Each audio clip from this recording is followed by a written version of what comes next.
Welcome back. Today, we're diving into a really powerful idea, a mental model that might just change how you look at, well, everything. It's called antifragility, and it's all about how to not just survive chaos, but to actually gain from it. Let's do this. So let me ask you something right off the bat. We're always told to be resilient, right? To be tough, to bounce back when life knocks us down. But take a good look around. In a world this chaotic, is just bouncing back enough? Is that really the goal? Yeah, that's what we're going to dig into. Let's push past this idea of simply bouncing back. Because think about it. In a world that's always changing, always throwing curveballs, if you just get back to where you started, are you really keeping up or are you actually falling behind? The thing is, our world is just fundamentally unpredictable. You've got financial panics, global crises, unexpected wars, crazy market bubbles. These aren't just little hiccups. They're not exceptions. They're kind of the main event. So this idea of perfect stability, it's pretty much an illusion. Trying to dodge every shock is like trying to dodge the rain. It's just not going to happen. And that right there is the big problem with only aiming for resilience. Bouncing back is pure survival mode. It gets you back to the starting line, maybe a little beat up, but essentially the same. But what if you could do more? What if you could actually harness the energy of that chaos? What if, instead of just making it back to square one, you could use it to slingshot yourself forward? And that question, that what if, brings us right to the heart of what we're talking about today. If surviving a hit is resilience, what do you call benefiting from a hit? There's a word for it. It's antifragility. The best way to get it is to think about your own body, your immune system. When you get exposed to a germ, your body doesn't just get sick, get better, and go back to normal. No way. It learns. It builds antibodies. It becomes stronger and better prepared for the next time. That is the essence of antifragility.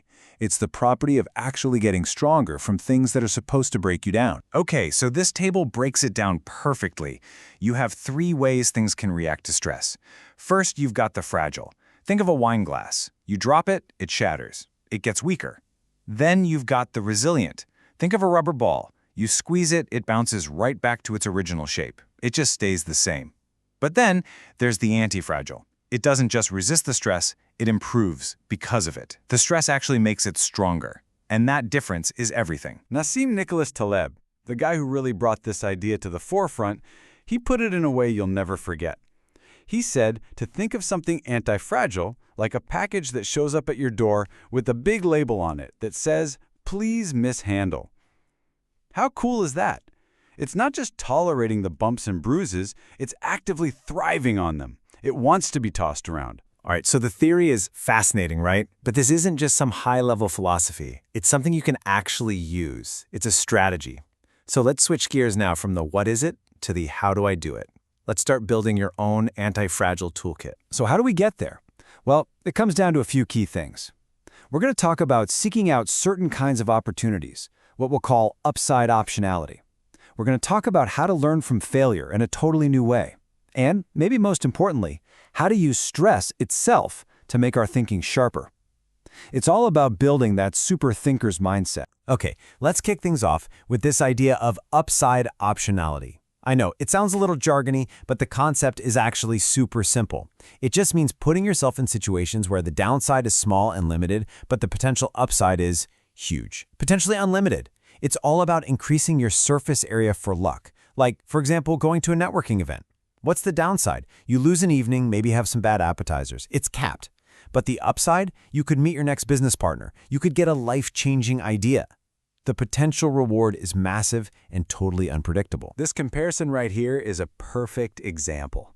Think about starting a real-world business versus going to business school. Now, there's nothing wrong with school, but what does it give you? Mostly a credential. But starting a business, man, you're in the thick of it. You get these super fast cycles of success and failure. The feedback isn't delayed by a semester, it's immediate. It's real. And the most valuable thing you get isn't a diploma, it's information. And that information is the fuel for becoming anti-fragile. And that brings us to a completely different way of looking at failure. Look, nobody likes to fail. It stinks. It's painful. We all know that. But if you look at it through this anti-fragile lens, Failure is actually a gift, a really valuable one. Why? Because it's pure, uncut information. Every single time you mess up and actually learn from it, it's like getting a vaccine against that mistake in the future. It makes you stronger, it makes you tougher for the next shot. It's the same thing with our minds. You know, just like your muscles, your brain gets stronger with stress. You got to think of it like a workout. So first, you engage directly with the problem. You have to face it head on. Then, you're challenged, right? You're forced to make a decision, maybe under a bit of pressure. And that whole process, that's the workout. It literally strengthens your thinking process. Just like lifting a weight strengthens your bicep. You become a better thinker by actually putting your brain under a little bit of strain. Okay, so let's start to pull all this together. When you do, what do you get? The anti-fragile mindset isn't about hiding. It's not about building thicker walls to keep the world out. It's about becoming a better sailor, so that when the storm hits, you know exactly how to handle your ship.